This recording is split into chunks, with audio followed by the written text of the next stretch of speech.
Mesdames et messieurs, bonjour. Vous êtes dans un certain bœuf littéro-politique.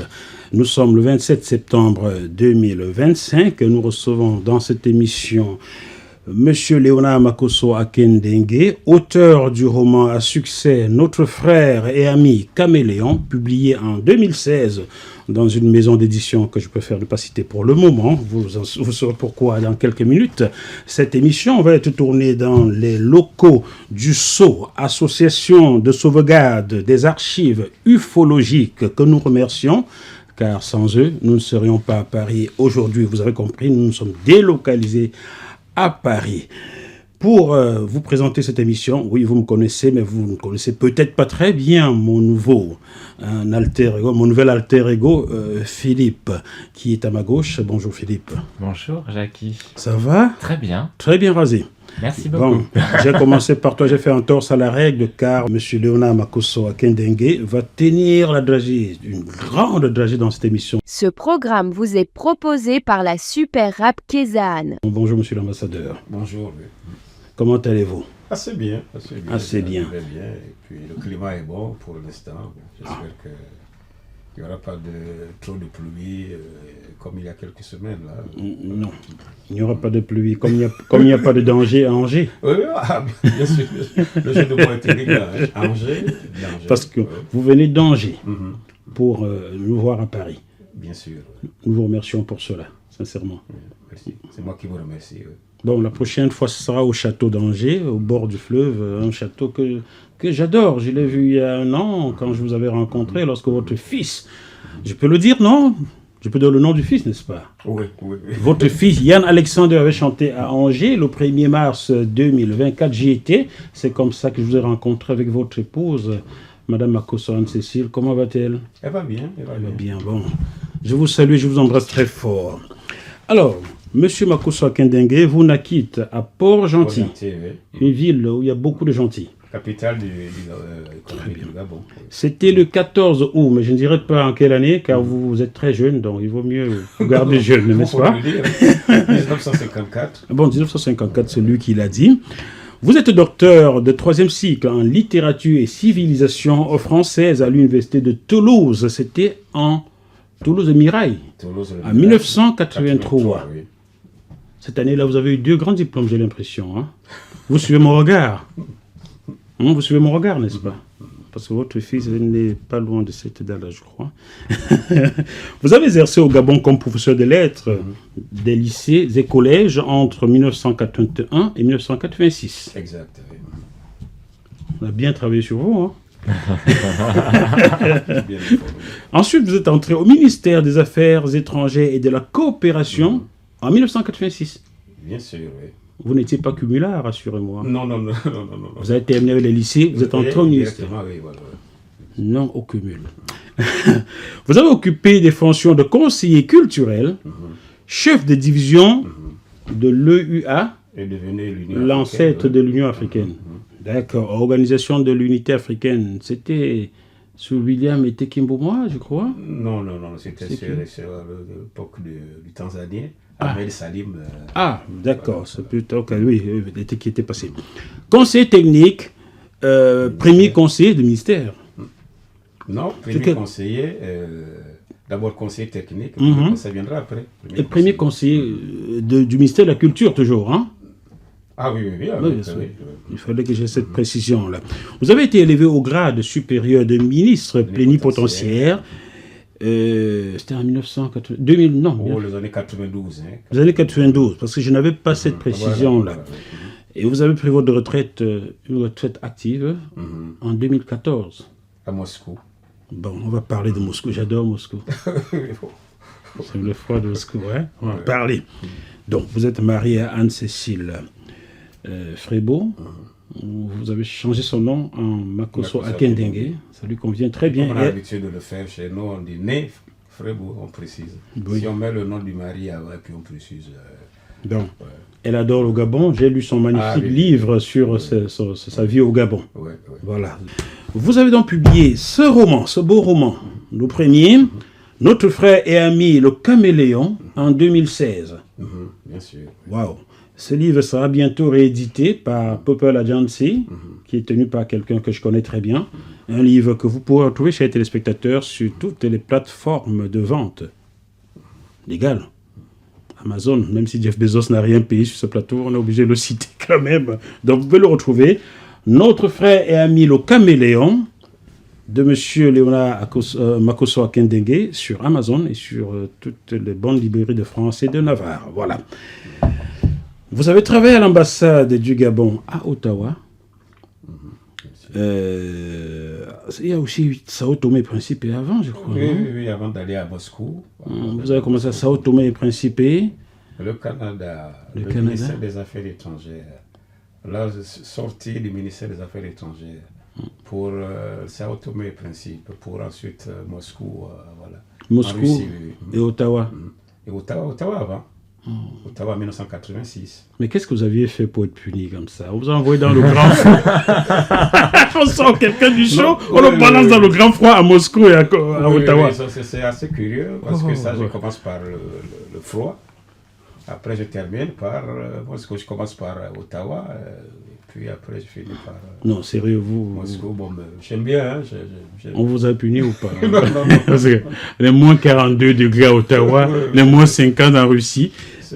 Dites-moi, à quoi ressemblait votre vie à Moscou au début des années 2000? C'est une belle ville. D'abord Moscou, c'est une belle ville avec une architecture admirable, un chemin de fer vraiment complexe mais très agréable quand on circule là-dedans. Le ministère des Affaires étrangères grandiose, un grand bâtiment vraiment très impressionnant. Voilà, bon, et puis ça va. On est bien reçu, attention, c'est pas seulement parce qu'on est diplomate. Parfois c'est parce que il y a une mentalité des Russes un peu accueillir bien les étrangers, parce que moi j'ai même croisé des Français là-bas, bon ils se portaient bien. Donc ils se portaient bien, ils se sentaient pas mal. Hein. Il y a des hommes d'affaires, mais ceux qui sont là-bas, voilà. Mais il se dit que vous étiez un peu le père de tous les Africains de Moscou, surtout les étudiants. Oui, mais surtout. Ah, nous avons cherché, hein? Oui, surtout. Qu'est-ce qui se passait? On se rapproche un peu par mon ancienne fonction, enfin, mes anciennes occupations d'enseignant, de lettres, et puis, comme ils le savaient, les jeunes, le bruit court quand on arrive, hein, quelle est la formation de ce nouveau diplomate, on voudrait savoir, et puis les étudiants maliens, camerounais, les Gabonais, mes compatriotes, où ils venaient vers moi spontanément, et puis je leur prodiguais des conseils aussi. Voilà.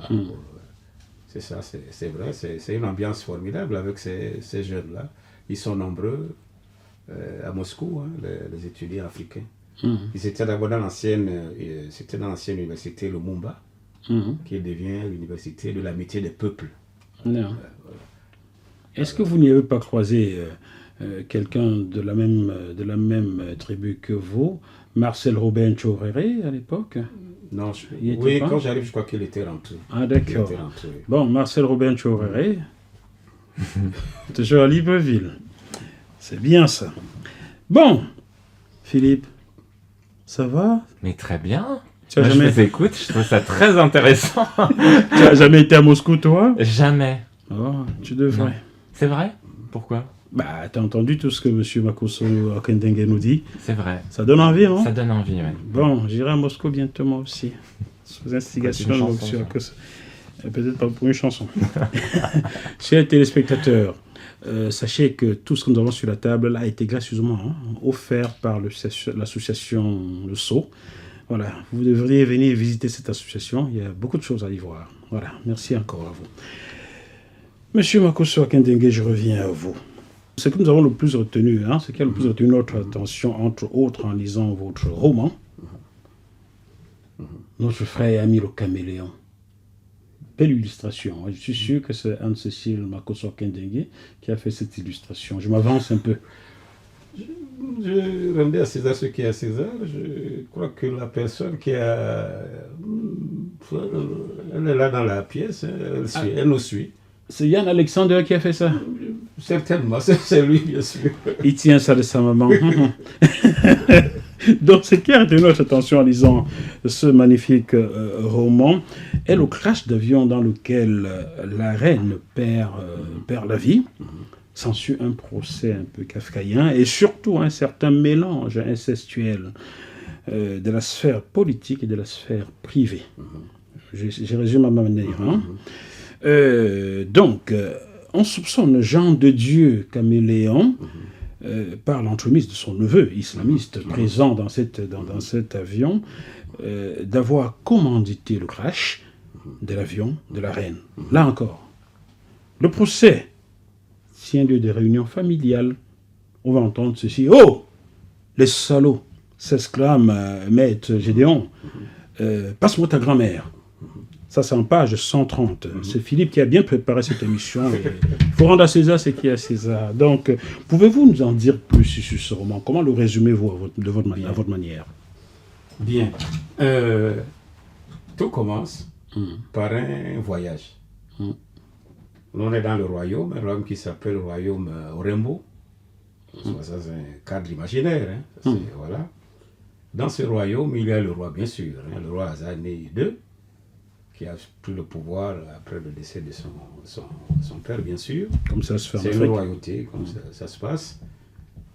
Et comme d'habitude, à chaque fin de Noël ou de bonne année, Noël à 2 semaines après, le nouvel an, la bonne année, le nouvel an, la fête chrétienne, Noël, une délégation conduite par le président lui-même, le Premier ministre plutôt, le Premier ministre, se rend à Paris. D'accord. Pour poursuivre la fête. On est dans l'avion, on est dans le Boeing de ce royaume, le 750 d'Orembo, Airways. Ils s'en vont à Paris. C'est vraiment une habitude, souvent comme ça. Le roi a 2 épouses. Donc il y a 2 reines presque. Que 2 il y a épouses. Esther qui est la première épouse, il faut respecter, et puis l'autre épouse qui a à peine 20 ans. Oh. Donc le roi ne voyage pas, la reine voyage avec le Premier ministre, avec ses suivantes, avec les conseillers, et chaque membre du voyage a une enveloppe conséquente, ce qu'on appelle frais de mission.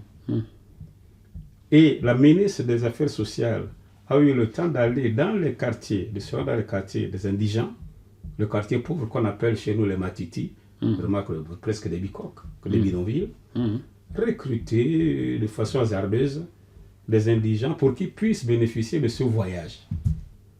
Ah, donc elle est allée à Petit Paris, par exemple, Petit Paris. à Timichos. Oui, un quartier de Libreville qu'on appelle Petit Paris, mais c'est là de Petit Paris que l'on entend donc. Il les recrute, donc tout le monde est dans l'avion et puis on s'en va. Et dans le Boeing, évidemment, pendant tout le voyage, il y a un amuseur du roi, il fait des sketchs et tout ça, on arrive, le roi s'est très bien déroulé. Ils sont à Paris, ils font des courses. Ah, mais c'est des courses, pas n'importe quelle course, parce qu'il y a même des gens qui parviennent à acheter des véhicules neufs qui passent par Dunkerque ou bien qui peuvent passer par l'aéroport Marseille pour arriver jusqu'à Libreville. C'est pas Libreville, parce qu'il est là-bas. C'est la capitale de ce royaume. La capitale de ce royaume. Bien, oui. donc, plus les parfums, la literie, et tout ça, et ils rentrent. Ils vont rentrer. Tout ce qui fait office de luxe. Voilà, voilà. D'accord. Et en survolant le désert le désert du Kalari, ben alors, paf, Tout explose. Voilà, l'avion explose. Et on ne trouvera rien, des débris et tout ça. Ben, il faut qu'une enquête commence maintenant. C'est la consternation au sein du royaume. Les condoléances viennent de partout. De la France, de tous les autres pays du monde, même l'entourage du pape, on l'adresse parce que c'est un royaume de chrétiens. Enfin, l'église chrétienne est là dedans. Bon, bien sûr, il y a aussi le groupe animiste, mais les chrétiens sont là. Et on adresse les condoléances à la reine, tout ça, au roi. La petite reine, vraiment, est éplorée. Bon, elle sait qu'elle prendra la place. Le roi n'est pas décidé d'épouser une autre femme. Il va garder la gamine qui a 20 ans. Là, oui, voilà. Bien. il y a la soirée de condoléances, la veillée. Pendant la veillée, où il y a tous les dignitaires, le gouvernement, les invités spéciaux, la soirée se passe très bien avec des spectacles grandioses, vraiment, tout ça. Et il y aura aussi les obsèques. Voilà. Mais il faut qu'une enquête soit diligentée. Est-ce que c'est un accident normal ou pas normal? On fait venir les experts, techniciens pour examiner, pour voir si on peut retrouver la boîte locale. On fait le voyage jusqu'au désert. Voilà. On ne trouve rien, presque des débris, pas de corps. Qu'est-ce qu'on va faire? Ils vont imaginer un stratagème. Des corps, des cercueils, vous n'aurez pas de corps en fait, mais prétextant que ça doit être... Des cercueils remplis de sable oui, peut-être. Non, du sable, oui, bon. Voilà, c'est ce qui se passe. Ils avaient un peu raison, non? Puisqu'ils sont dans un royaume chrétien, il est écrit, tu es né poussière, tu redeviens de la poussière. Ils sont poussières. Alors pendant l'enquête, il se trouve que le pilote est... le neveu de quelqu'un? Est le neveu de Jean de Dieu, Caméléon. Jean de Dieu, Caméléon. Et il a quitté l'église chrétienne pour l'islam. Oh, Jésus. Donc les soupçons commencent à se porter sur lui. Est-ce qu'il avec son copilote, ils ont été tous tués? Mais est-ce que ce neveu, qui a eu des problèmes avec ses parents pour aller dans l'église chez les musulmans, il peut être responsable. Puisque les musulmans peuvent, s'ils sont vraiment décidés, ils peuvent se tuer parce qu'ils espèrent aller au ciel. Un roman écrit en 1996 qui est d'actualité là. En 2016. En 2016, oui. Oui, c'était d'actualité. On était dans une période vraiment où il y avait trop d'attentats et tout ça. Donc, Caméléon, Jean de Dieu est un terroriste. Lui, il est resté chrétien. Non, lui, il est resté chrétien, mais son neveu, il est devenu musulman. Il est considéré comme terroriste. Et on soupçonne Jean de Dieu d'avoir commandité. Avec le copilote, oui. Alors, qu'est-ce qu'il faut faire? Il faut un procès dans le royaume. Un grand procès.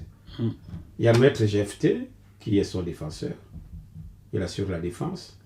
Mais qui est étonné. Il n'y a pas de corps, il n'y a pas la boîte noire, on ne peut pas soupçonner. Ça, c'est des faux soupçons. Et c'est un procès rocambolesque. Ouais.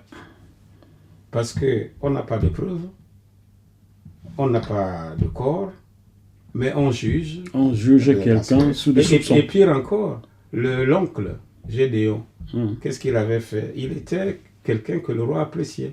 Il avait fait même nommer au gouvernement. Et Jean de Dieu, c'est un enseignant, il a même été ministre de l'Éducation nationale, c'est une grande lumière, mais il a quitté le parti du chef, du Premier ministre, pour l'opposition. Oula, sacrilège dans ces... Bon, donc, tout concourt sous les tropiques. Finalement, tout concourt à penser qu'ils sont tous dans le complot. Ils sont de mèche. Voilà. Donc, et la réunion le condamnera. Il y a même à l'intérieur du palais de la cour une bagarre qui éclate et l'armée profitera de l'occasion pour tuer l'avocat Maître Jephté. Maître Jephté, c'est l'avocat qui vient défendre Gédéon. Il est amené morceau, il y a du sang partout dans le tribunal et tout ça, mais...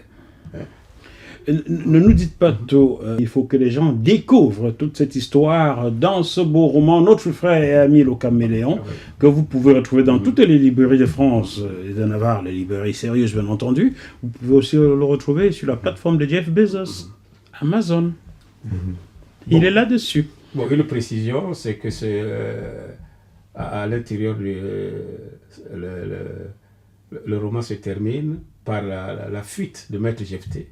En exil, il s'en va, il quitte le pays grâce à des habits, des Français, des forestiers. Des forestiers. Des forestiers l'expulsent du tribunal pour l'amener à Paris.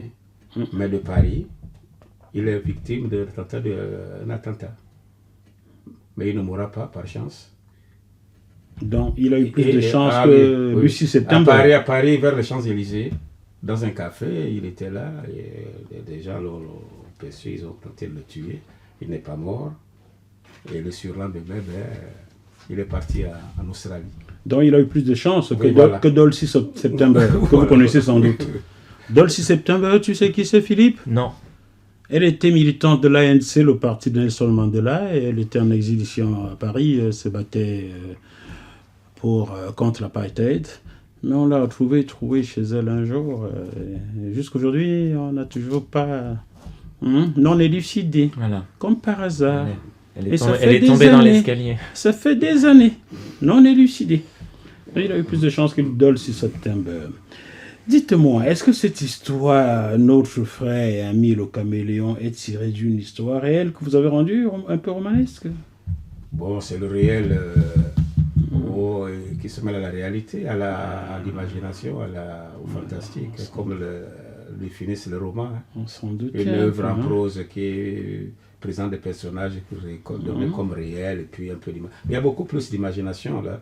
C'est-à-dire qu'il y a eu des faits comme ça en Afrique où il y a des gens qui ont quitté le pays, souvent comme ça pour s'exiler. Mais bon. Vous parlez de Joe Dabani? Non, non, pas du tout, pas du tout. Ne répondez pas, monsieur l'ambassadeur.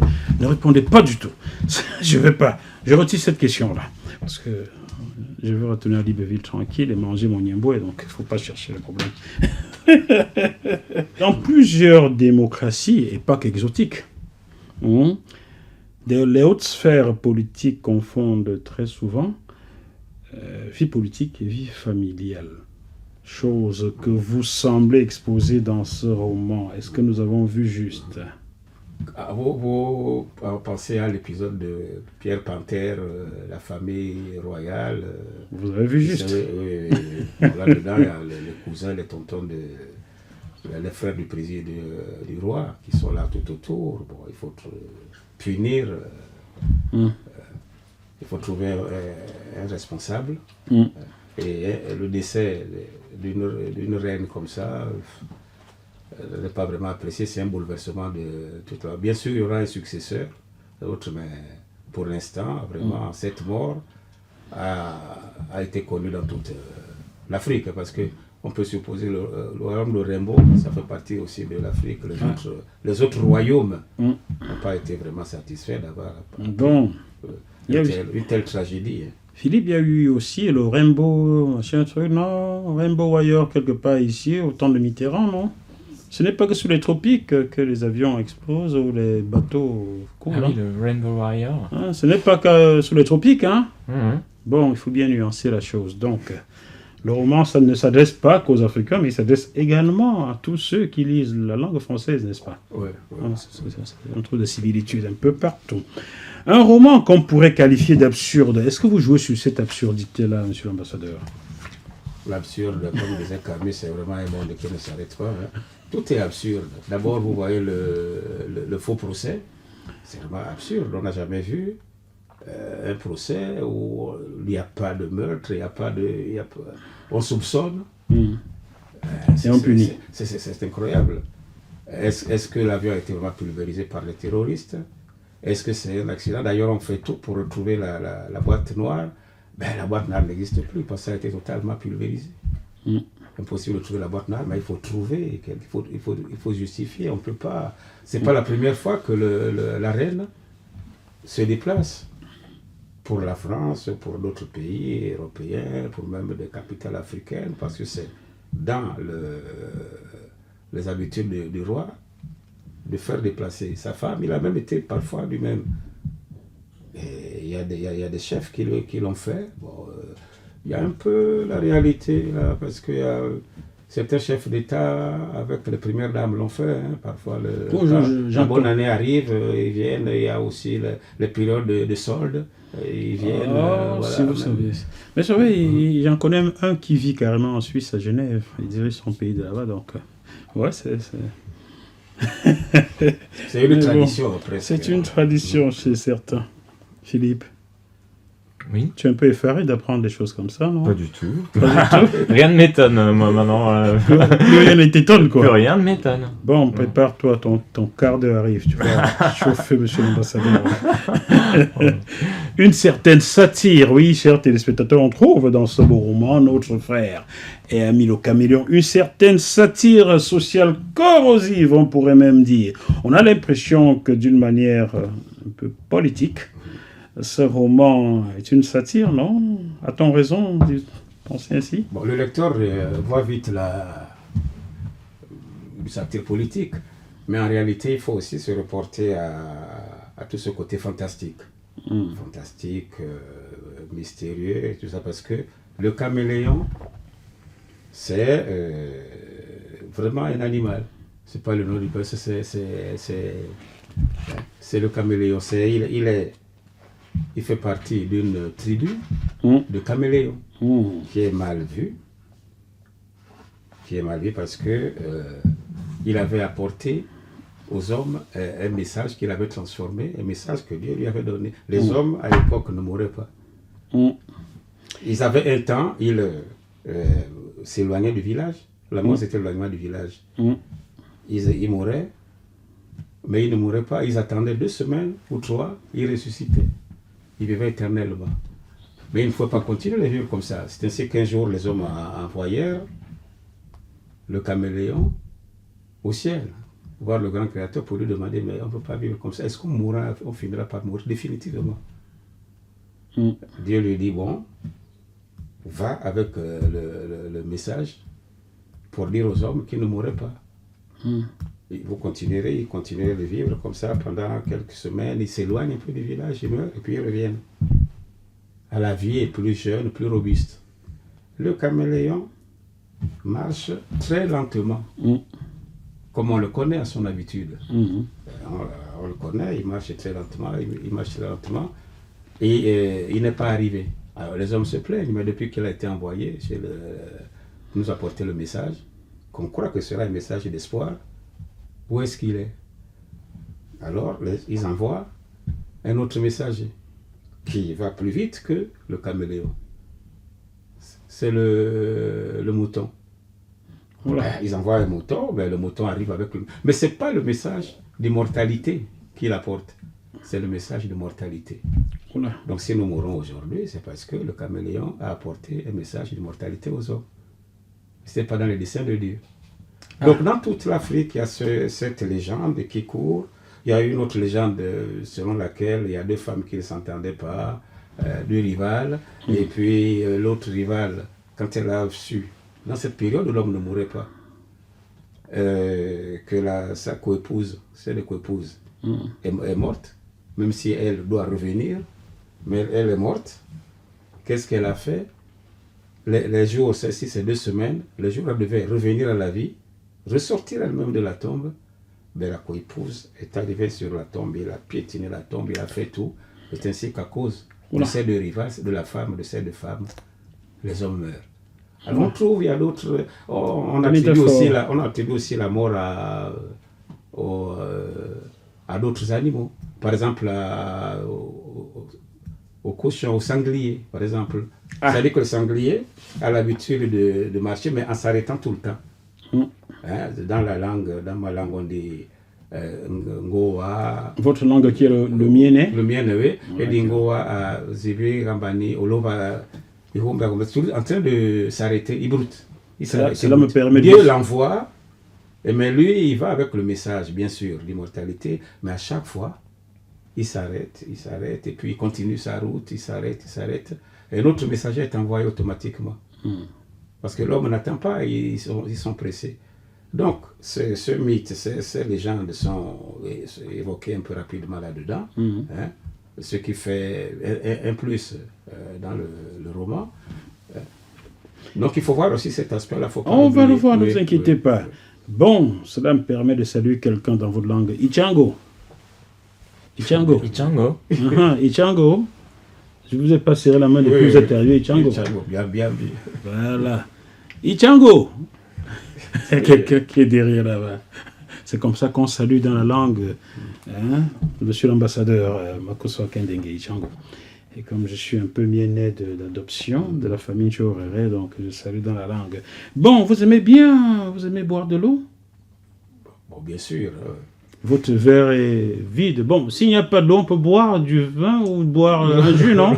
Vous voulez bien remplir le verre de monsieur l'ambassadeur, s'il vous plaît? Mettez-y de l'eau, un liquide en tout cas, quelque chose dans le genre. Jus d'orange. Voilà, mettez Soda. quelque chose. Oui, je vous laisse. Glacé. Oui, je vous laisse y mettre quelque chose avant qu'on ne poursuive, car la face. Monsieur l'ambassadeur, un peu d'hydratation. Oui, bien entendu, Philippe. Merci à Philippe Drab.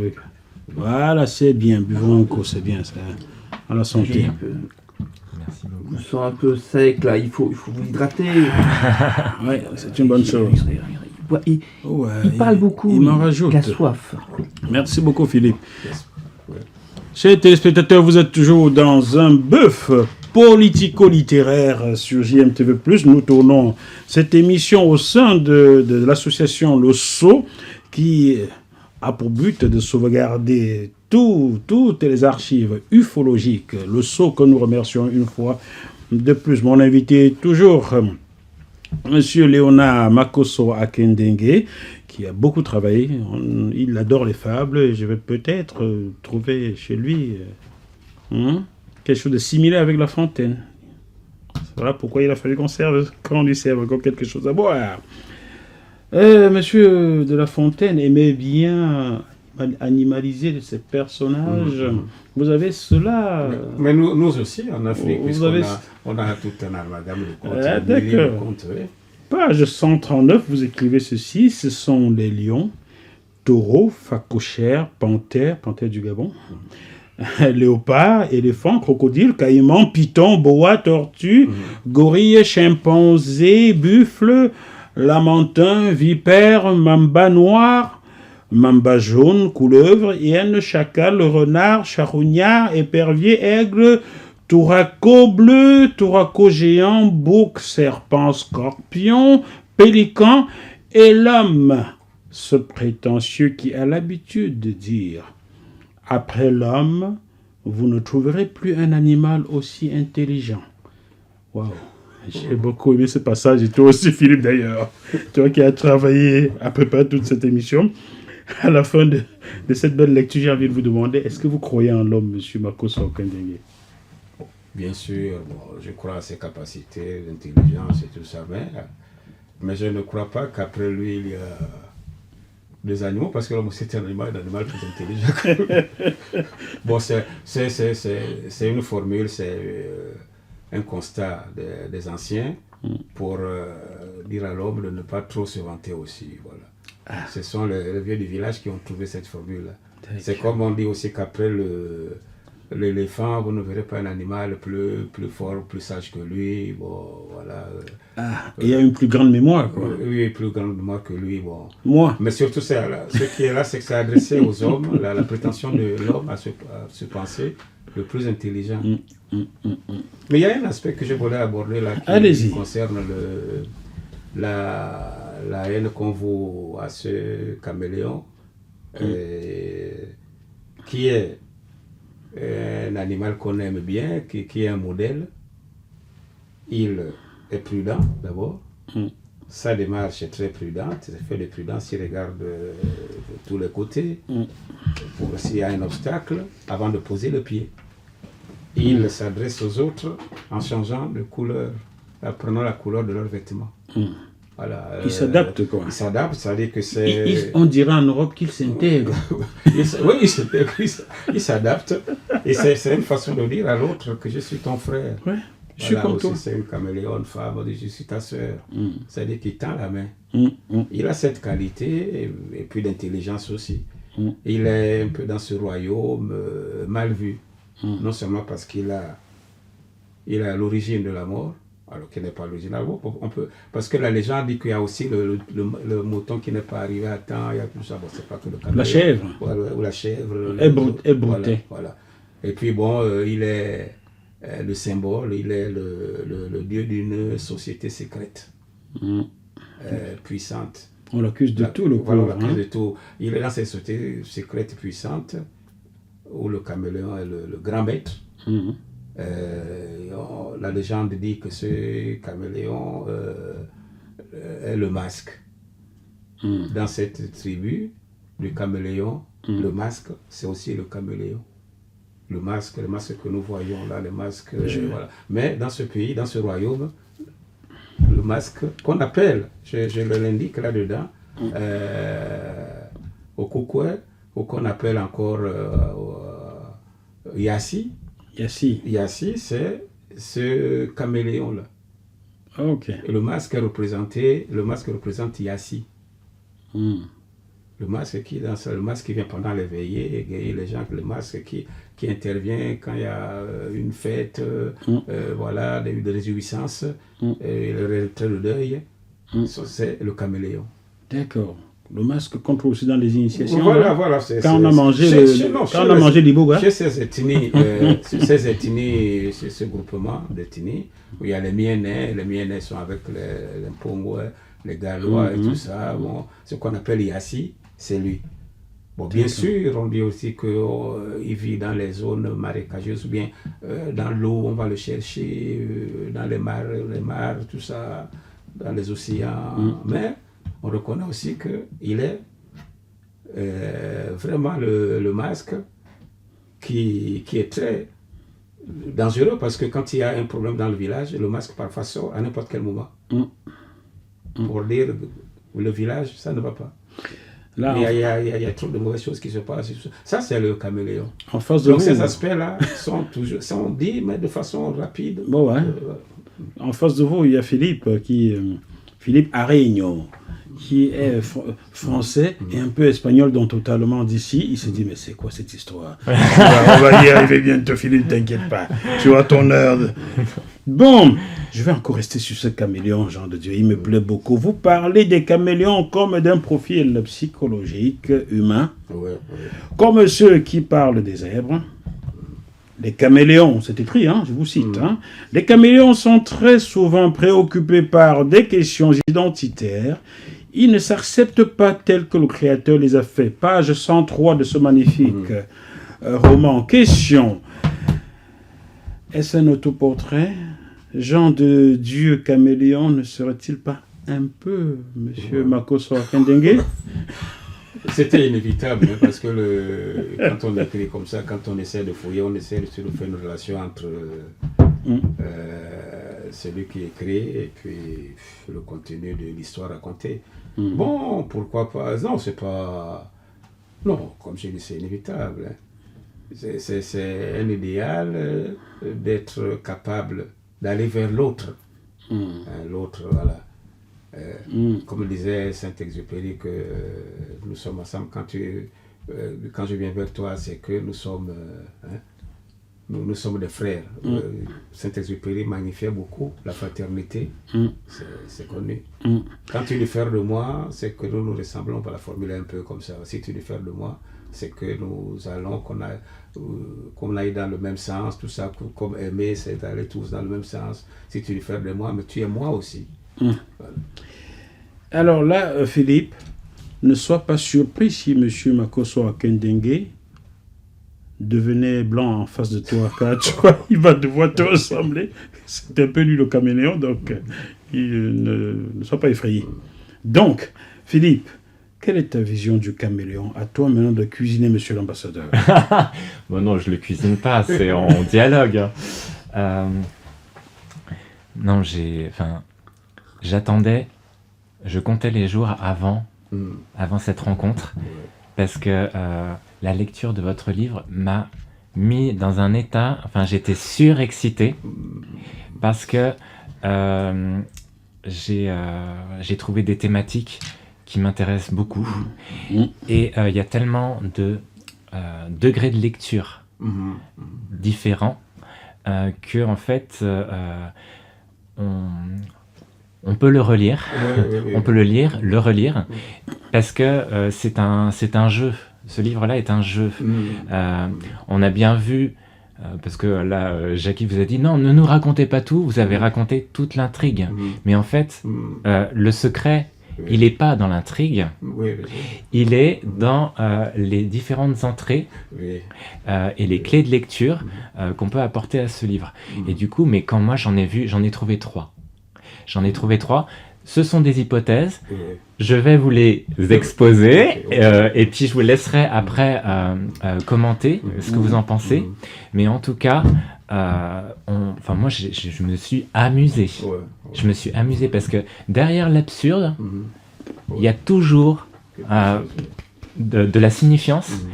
Et plus d'ailleurs c'est absurde, plus il y a une netteté justement de tous les caméléons qu'on trouve dedans, qui se fondent dans une intrigue, et alors, mais qui sont invisibles. Donc, moi j'ai repéré 3 caméléons. Le premier, parce que vous nous lancez dès le départ, enfin le narrateur, parce que c'est pas vous, le narrateur... Non, qu'on ne connaît pas. Qu'on ne connaît pas. Bien sûr que non. Qu'on ne connaît pas, il nous lance à travers Petit Jean. À travers Petit Jean, oui, voilà. qui est un peu le lecteur, hein, dans l'élucidation du secret des caméléons. Et alors, du coup, on a tout de suite envie de se dire, non mais c'est quoi ce secret des caméléons, hein? Donc, vous nous lancez dans un jeu. Moi, j'ai essayé d'y répondre. J'ai 3 hypothèses de qui est le caméléon. Alors voilà, parce que je crois que tout est sexuel, tout est politique et tout est spirituel. Et pour le sexuel, je pense que le caméléon, c'est le phallus. Pour le politique, je pense que le caméléon, c'est le noir infiltré ou passé en franc-maçonnerie. Donc c'est la franc-maçonnerie. Et pour tout est surnaturel, je pense que le caméléon, c'est le diable ou celui qui est pris pour le diable. Donc je m'explique. D'abord... Oui, explique-toi, mais je veux avoir la réaction de M. Makosso Akendengue. Est-ce que ça tient la route, M. Akendengue? Oui, je comprends ce qu'il veut dire, je comprends. Vous comprenez, mais est-ce que ça tient? On parle le langage caméléon, en fait. On parle le langage. Je comprends, tu es en train de te caméléoniser aussi. Mais en fait, mais c'est formidable parce que, vous voyez, déjà, il n'y a pas de message imposé du tout. Donc, chacun peut aussi voir le caméléon qu'il veut. C'est ça qui est extraordinaire. C'est pas une lecture du tout idéologique. Et c'est pour ça aussi qu'en fait, du coup, c'est tellement ludique que moi, je comprends le titre. Notre frère et ami le caméléon. Parce qu'en fait, du coup, mais qui sait? Et même si là, il a raconté la fin de l'histoire. Mais en fait, il a rien raconté du tout parce que c'est un futé. C'est un futé. Parce qu'il sait très très bien. Il sait très très bien que c'est. Il va falloir qu'on l'ouvre. Non mais le caméléon, c'est pas, il y a l'histoire, mais c'est derrière l'histoire. Il est dedans. Il s'est intégré. Et c'est un petit peu comme il y avait des émissions, moi quand j'étais petit, il fallait découvrir l'élément caché dans le décor. Et puis il fallait trouver. Ben là, lisez ce livre-là, justement, un peu en enquêteur, et vous allez vraiment vous marrer. Et en plus, pas que vous marrer, c'est que moi j'ai compris plein de ressorts de la franc-maçonnerie, plein de ressorts aussi du terrorisme, parce que vous parlez, moi c'est la première fois que j'entends parler des ressorts du terrorisme, parce que vous expliquez comment on en vient à poser une bombe et à tuer. Donc ça, c'est hyper intéressant. Qui se met à la place des terroristes et des djihadistes? Personne n'ose le faire. Vous avez osé. Alors, pour l'hypothèse du phallus, le début, surtout alors, Petit Jean, c'est un petit peu, pour moi, celui qui vient vers son papa en lui disant « Papa, comment on fait les bébés ?» ou « Quelle est l'histoire de ma conception ?» Et du début jusqu'à la fin, en fait, on a toute une lecture sexuelle possible qui raconte l'histoire de la conception de Petit Jean. Et à la fin, on finit même avec l'hôtesse de l'air, la belle hôtesse de l'air blonde. Donc, la belle hôtesse de l'air d'Alice Maillot à Paul Lancy. Mais alors, je vais vous lire quand même l'extrait, parce que il y a... Alors, c'est au début, page 12. Alors, comme Petit Jean, tout le monde veut découvrir le secret du caméléon. Reptile saurien, arboricole et insectivore, long d'environ 30 cm. Je vous fais pas un dessin, qui a la faculté de changer de couleur en fonction du milieu et est charmant, spirituel, mystérieux, mystique et amoureux de musique, celle de Mozart notamment. La preuve, un jour l'écrivain américain Truman Capote Oui, Truman Capote est l'invité d'une aristocrate de la Martinique qui n'est ni noire ni blanche, mais couleur de rhum doré pâle. Qu'est-ce que vous connaissez? Couleur rhum doré pâle. Je ne fais pas de dessin. Ce produit d'essence varié, très chic, vit à Fort-de-France, pendant que Capote prend avec Madame du thé à l'amande glacée, légèrement parfumé d'absinthe. 3 caméléons se courent l'un après l'autre sur la galerie. L'un d'eux s'arrête au pied de Madame, darde sa langue fourchue. Je continue plus loin, Capote s'étonne, la grande dame s'installe devant son grand piano. J'ai comme ça, alors plus loin, le caméléon a écrit une pièce de théâtre et il donne l'origine de cette pièce de théâtre. Un jeune berger vers les 3 heures de l'après-midi qui embrassait un caméléon et que ceci l'ayant beaucoup touché, il a décidé d'en faire une œuvre. La scène de l'avion a une double lecture aussi. J'ai relevé donc des vibrations de ces puissantes machines. Il y a plein de choses. La reine qui dénoue sa ceinture de sécurité, le boum boum aussi. Le boum boum, le glou glou, les trous d'air, les gémissements, les roucoulements, les ronronnements dans l'avion. Bon, voilà. Et puis après aussi, donc, il y a certaines scènes du roman où on a l'impression d'assister à à un ébat sexuel. Oula. Voilà. Donc c'est pour ça qu'il faut le lire parce que c'est pas du tout graveleux, mais c'est très. Il y a un sous-texte qui peut être sexuel. On va passer à celui que je préfère. C'est la franc-maçonnerie. Et alors parce que ça, j'aimerais après. Là, je vous expose et après. Je vous laisserai parler parce que je pense que vous en connaissez un rayon. Mais moi, c'est vrai que je me suis régalé parce que, il y a beaucoup de francs-maçons qui se disent de Saint-Jean. Et le début commence par Petit Jean et la fin finit par le procès de Jean de Dieu Caméléon. C'est une histoire de Jean. Donc ça, voilà. Ensuite, il y a des expressions consacrées de la franc-maçonnerie que vous employez. À la page 36, grand architecte de l'univers. Là, quand j'ai vu ça, j'ai écarquillé les yeux, j'ai fait mais what? Et donc c'est très intéressant.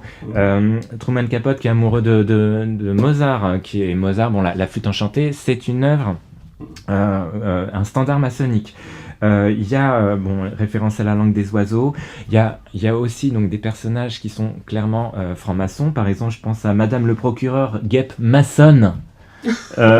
Ernestine Laombou dérivera. Alors, les noms sont à mourir de rire. Mais derrière, il y a des mentions à la franc-maçonnerie. Il y a aussi, alors c'est là où j'ai jubilé. C'est que donc vous avez parlé du caméléon qui était en fait soupçonné d'être grand maître. Là vous dites c'est l'un de nos frères dans la haute société secrète présidée par le masque caméléon depuis la naissance du monde. Et puis là t'as Maître Gédéon qui dit à Maître Jephté, toi tu viens de moins en moins prendre part à nos ateliers, à nos planches. Il fait pas ses planches quoi.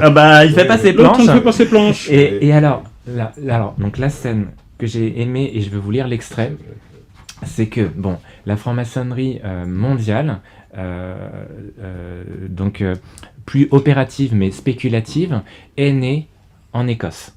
Donc c'est 1717, la date de naissance du rite écossais.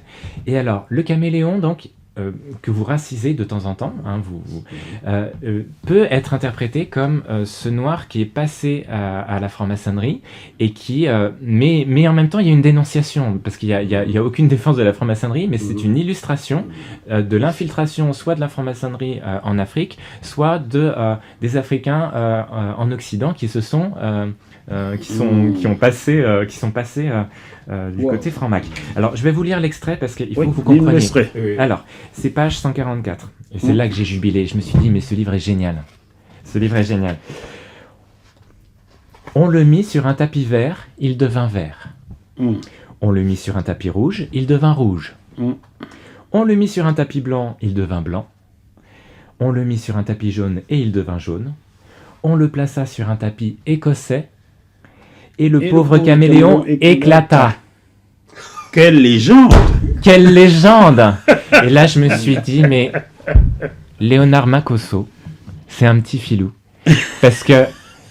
Un grand filou. Un grand filou. C'est-à-dire Bon. que, en fait, c'est une clé de lecture. Après, on peut me dire, mais n'empêche que moi, en fait, c'est un manuel de compréhension de la franc-maçonnerie, pour ne pas dire une initiation. D'ailleurs, tout le monde s'appelle Frère, et le titre, c'est Notre Frère et Ami le Caméléon. Le caméléon. Même le tribunal, il y a des séquences qui se passent comme en loge, c'est-à-dire on prend les participants, on donne un coup de maillet, et puis on va dire, on va donner l'ordre. Donc vous connaissez comment ça se déroule en loge, les tenues, comment ça se déroule en loge. Hein, donc c'est très très très intéressant. Et alors la troisième... Oh, je pensais que tu avais fini, Mais toi. non. Mais il veut plus Troisième, lâcher le morceau. je vais finir, mais Oui. enfin, il y a donc aussi la lecture spirituelle. Le caméléon est potentiellement Lucifer, c'est-à-dire quelqu'un d'invisible. D'ailleurs, on dit la meilleure ruse du diable, c'est de faire croire qu'il n'existe pas. Oh, dernière chose, attendez. Oui. Là, vous avez parlé de Saint-Exupéry et de la phrase « Mon frère, si tu diffères de moi, loin de me léser, tu m'enrichis ». Quand vous allez rue Cadet à Paris, au Grand Orient, il y a une grande stèle avec cette phrase-là. C'est-à-dire que c'est d'entrée, vous allez au Grand Orient et vous avez cette référence-là. Donc moi, j'aimerais savoir... Je ne veux pas savoir. Moi, enfin, mais c'est pas... En fait, moi, je pars du principe qu'à part Jésus et Marie, tout le monde est franc-mac. Donc il n'y a pas de est-ce que vous êtes franc-mac, je m'en fous. En fait, je m'en fous. Moi, ce qui m'intéresse en revanche, c'est que vous parlez de la franc-maçonnerie et que ce livre-là, c'est une des clés de lecture. Mais alors, je jubilais. C'est pour ça que j'étais là, je disais mais quand est-ce qu'elle va avoir lieu l'émission? Parce que je veux avoir votre réponse. Et dernière chose, je serai beaucoup plus court. Donc Caméléon, une hypothèse luciférienne, donc il ressemble au malin, il est signe de malheur, il va plus vite que la lumière, donc il a quelque chose de très luciférien, il est accusé du crash. Dans l'avion, on a des par exemple, à travers le bouffon, des signes carrément de possession, c'est-à-dire que le bouffon parle comme imite les autres ministres, il est habité, il est possédé.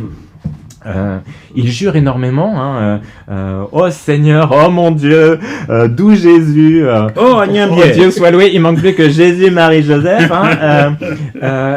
Il est question de la magie noire, aussi en lien avec les colonnes maçonniques. Donc, Et la magie blanche alors?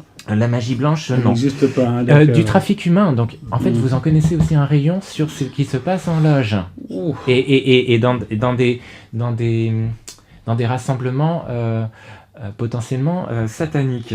Il y a donc voilà, il est signe de malheur et puis à la fin, ça finit comme un jugement dernier ou comme une apocalypse. D'ailleurs, il y a beaucoup de mentions eschatologiques, donc qui se réfèrent à la fin des temps, entre les sauterelles, le déluge, la grêle, le procès qui se termine mais en bain de sang, et donc vous avez une culture pas seulement politique, mais aussi spirituelle, dense. Et après, on peut se dire de manière un peu folklorique, ah ouais, ça, c'est l'Afrique, etc. Non, je pense que ça dépasse largement le continent africain. C'est que ça nous parle de la politique en général. Et moi, je trouve que il y a une vraie satire parce que on reconnaît la cantatrice chauve de Ionesco. Vous en parlez d'ailleurs. On reconnaît Jean de La Fontaine. On reconnaît tout le surréalisme, mais qui, derrière, en fait, n'est pas absurde. C'est qu'en fait, il y a tellement de clés de lecture qu'on s'amuse et on se dit, c'est quoi le secret? Je veux connaître le secret du caméléon. Et est-ce que le caméléon, c'est moi? Est-ce que c'est... Ne le donne surtout pas. Et en fait, il n'y a pas vraiment la réponse. Mais moi, 3 hypothèses. Le phallus, le noir infiltré en franc-maçonnerie et Lucifer. Qu'en pensez-vous de ce que je vous dis? Est-ce que c'est Déjà, franchement, très belle chronique, mon cher Philippe. Non, mais moi, j'y sais pour Très rien. belle chronique. Je vous laisse réagir sur cette chronique de Philippe. Dans les années de colonisation, dans les années où il y avait l'administration coloniale, après l'arrivée des premiers missionnaires des États-Unis, ce sont ceux qui sont arrivés les premiers avant les catholiques, c'était les Américains. Les Américains qui sont arrivés à Libreville, ils ont ouvert des écoles, ces protestants, et beaucoup de ces jeunes qui s'étaient inscrits dans ces écoles, qui avaient le certificat d'études, à l'époque c'était un grand diplôme, et qui parlaient américain souvent. Les Français sont venus en 1870, beaucoup plus tard, les catholiques sont venus en 1870, beaucoup plus tard. Ces Américains-là ont initié beaucoup entre Libreville et Port-Gentil, surtout les jeunes instituteurs dans les loges. Ces Américains protestants dans les loges, je ne sais pas, avec des loges écossaises, des autres. Ça c'était, nous on n'était pas encore nés, mais c'est bien expliqué. Donc on avait dans nos familles, on a souvent nos oncles étaient dans ces loges-là. Parfois il se trouvait que des gens des villages les craignent. Ils avaient vu que ces loges-là, ces gens-là, ces instituteurs pouvaient concurrencer leur tradition, leur fétiche. Yeah, je vois. Et même ils étaient un peu craints. Donc on disait, mais cet enfant-là, mais attention, il paraît qu'il est maçon, il ne faut pas vivre avancer vers mon enfant, là, les femmes qui avaient appris que tel responsable. Plus tard, les ministres étaient dans la loge parce que, généralement, ce n'était même pas caché. Il y a des gens où on sait que tel responsable, tel ministre, tel les maçons. Voilà. La maçonnerie s'est installée en Afrique, au Gabon, dans ces années 1840. Avec l'arrivée, parce que le premier missionnaire arrive en 1840. Donc il les initiait beaucoup. Des missionnaires qui initiaient la franc-maçonnerie. Oui, voilà, à la maçonnerie. Bon. Puis les catholiques sont arrivés 20 ans plus tard. Bon. Mais beaucoup de ces premiers intellectuels, parce qu'avec leur niveau de certificat brevet, étaient vraiment dans les loges, la plupart. Ce qui ne les empêchait pas de rester dans les traditions africaines animistes. La religiosité africaine est là avec tous ces rituels et tout ça. Et il y a la société secrète qu'on appelle Witi, un temple. Cette société secrète, quand on voit ce temple, quand on regarde bien, il y a souvent des signes maçonniques. Donc les gens qui ne connaissent pas bien l'Afrique, quand ils découvrent ça, ils croient que c'est une copie. Ils ne copient pas. Parce que la notion de triangle est dans nos traditions. Dans l'animisme, qu'on découvre plus quand on va dans l'initiation. Dans l'initiation, on peut s'initier dans le masque. Parenthèse, vous avez été initié? Non. Même si c'était vrai, je ne dirais pas bon. Bon, moi je vous le dirai, chers téléspectateurs, j'ai commencé, mais l'Ibogama sous les 5 jours, je me suis arrêté. Je n'ai pas pu continuer. Vous parlez des hommes Bazonga, justement, avec le crâne rasé et avec la forme triangulaire. Philippe, il faut qu'il réagisse sur ta chronique, parce que toi je t'arrête. Mais c'était juste un écho. Non, c'est une réalité. Et à l'heure actuelle, au Gabon, c'est le président, tout le monde là, voilà. Il y a des cadres qui sont là, ils ne disent pas et tout ça. De toute façon, dans nos traditions animistes, on a cette symbolique-là, les mêmes objets, les mêmes signes qu'on prend dans la maçonnerie. Mais si quelqu'un arrive dans ce pays, va dans les villages et voit ça, ils vont dire, mais est-ce que ce n'est pas du copiage? Mais ce n'est pas du copiage. C'est le monde est ainsi fait. Peut-être sur les autres triangle, avec la notion de triangle, on l'a. Des symboles, on les a. Mais pour accéder à ces symboles-là, pour savoir un peu plus, mais il faut avoir été longtemps dans les villages, avoir été plus ou moins intéressé. Parce qu'on est entré là, dans le fameux Yassi, le coucou et le masque là. Et le masque, c'est tout ça aussi. Il y a aussi le bouti, il y a le masque. Donc les jeunes commencent comme un petit jeu. À 9 ans, c'est initié d'abord dans le petit masque des jeunes qu'on appelle la soleil. Les petits jeunes, il faut, pour prévoir quand ils entreront dans le grand masque. Donc, et les blancs qui arrivent et qui découvrent qu'ils ont, dans cette tradition, des correspondances, mais ils sont étonnés. Donc il y a beaucoup à explorer dans ces traditions, pas les traditions seulement africaines, mais dans l'animisme africain, dans les rituels africains. Moi, je peux faire le mot rituel africain. Il y a beaucoup de correspondances dans ces choses-là. Bon. Mais il faut quand même avoir une culture de du village. Je me souviens, moi je l'ai souvent dit aux gens, c'est-à-dire que quand ma mère est morte, malheureusement j'avais 4 ans, ma grande sœur était née, elle en a beaucoup souffert. Moi, je n'ai pas beaucoup souffert de ça parce qu'il y avait toutes les mamans des villages qui s'occupaient de moi, m'appellent par ici, m'avait fait oublier un peu cette tristesse-là. Mais elle en a souffert, elle avait 9 ans, bon, c'était plus grave pour elle. Moi, j'étais là. Alors, j'ai été le fils de toutes les mamans presque du village. Léo, Makoso, viens ici, viens ici, viens ici. Et tous les conseils de ces anciens-là, ces grands-pères, qui était là, mais qui m'amenait partout, dans les contes, il y a un drame dans le village en amont ou en aval. Je vois le tonton qui était là-dedans, parce que le tonton, j'avais dû découvrir un jour, comme ça, dans sa chambre, je partais, me disait de l'aider à faire machin. Je voyais, j'étais peut-être au CE2, c'est écrit franc-maçon. J'ai dit, ah, mais ça veut dire quoi ça, tout ça?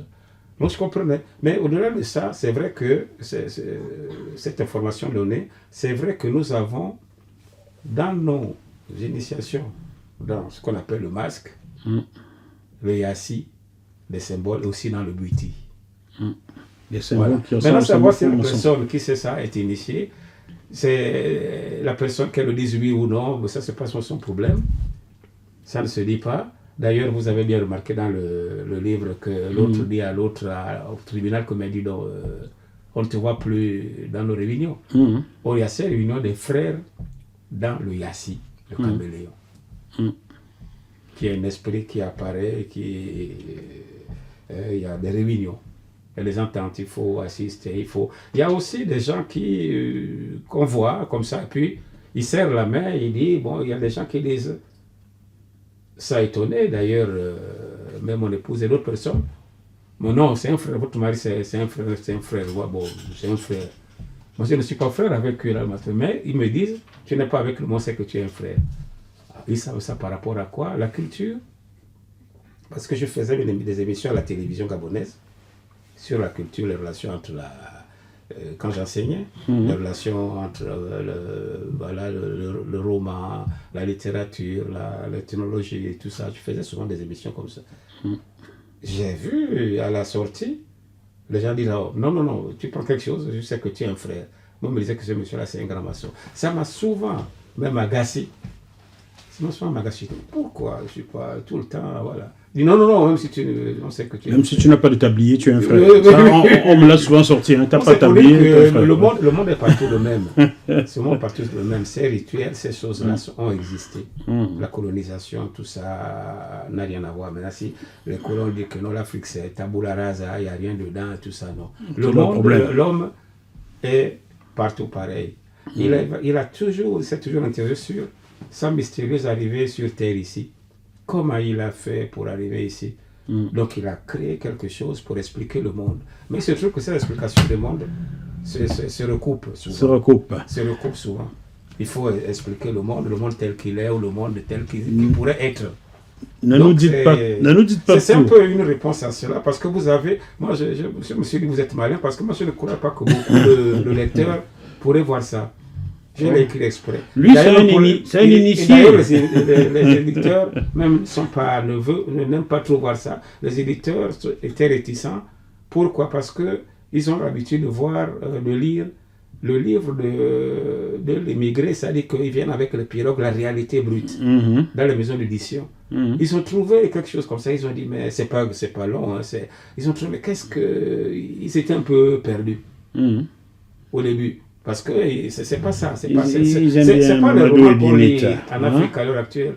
Il y a les romans depuis les années 50, les camarades, c'est-à-dire que l'enfance du petit Africain qui vit en ville, tout ça et tout ça. Celui qui est confronté à des questions, à des problèmes politiques vraiment bruts, qui s'exilent. Et puis maintenant, on est orienté vers maintenant beaucoup de déplacements de l'Afrique, l'immigration, ils évitent ça, tout ça. Mais là, ils étaient un peu, heureusement qu'il y a une dame... L'autre qui m'a dit que ils étaient là, mais c'est la dame qui a dit, mais nous on a fait pour que ça soit édité.